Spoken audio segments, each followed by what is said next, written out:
నిధులను పక్కన పెట్టి మేము ఎక్కడో తీసుకురావాల్సినటువంటి గత్యంతరం మాకు లేదు కాబట్టి ప్రభుత్వము అంటే ప్రజలే కాబట్టి ఈ యొక్క ప్రజల యొక్క సొమ్మునే ప్రజలకే వినియోగించాలి కాబట్టి అన్ని భవనాలను ప్రభుత్వ యొక్క నిధులతోనే నిర్మించాలని కూడా మేము తీర్మానం చేయడం జరిగింది.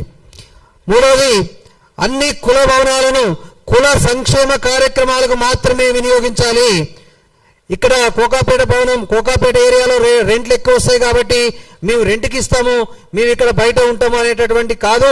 ఖచ్చితంగా అది కోకాపేట కావచ్చు, బంజారాహిల్స్ కావచ్చు, ఉప్పల్ బగాయత్ కావచ్చు, ఏది ఏమైనప్పటికీ కూడా కుల భవనాలను కుల సంక్షేమ కార్యక్రమాలకు మాత్రమే వినియోగించాలని కూడా ఈ యొక్క పోరాట సమితి తీర్మానం చేయడం జరిగింది. చివరిగా ఈ యొక్క అంశానికి మూల కారణమైనటువంటి కురుమ దొడ్డి కొమరయ్య భవన్ ట్రస్టుని నారాయణ విద్యా సంస్థలకు లీజుకి ఇవ్వడాన్ని ఈ బీసీ ఆత్మ గౌరవ పోరాట సమితి తీవ్రంగా తప్పుపడుతుంది. వెంటనే ఆ లీజును రద్దు చేసి అది కామన్ ట్రస్టుకు అప్పగించి అక్కడ ఉన్నటువంటి కురుమ విద్యార్థుల సంక్షేమానికి మాత్రమే ఉపయోగించాలని, దానిలో ఎటువంటి మార్పు ఉండకూడదని కూడా ఈ యొక్క సభ అనేది తీర్మానం చేస్తూ ఉంది.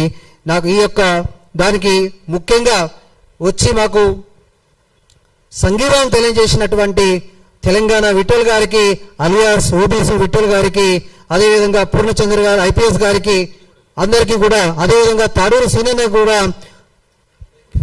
అనేక గారికి గిరిజన బిడ్డ అయినప్పటికీ కూడా మా బీసీలో కూడా చైతన్యం చేయడానికి చాలా అద్భుతంగా మాట్లాడినటువంటి ప్రత్యూష రాథోడ్ గారికి కూడా, ఇక్కడికి వచ్చినటువంటి ప్రతి ఒక్కరికి ప్రింట్, ఎలక్ట్రానిక్, ముఖ్యంగా సోషల్ మీడియా మిత్రులందరికీ కూడా పేరు పేరున ధన్యవాదాలు తెలియజేస్తా ఉన్నా. Thank you very much. జై బీసీ, జై బీసీ. ఏప్రిల్ 3 తారీఖు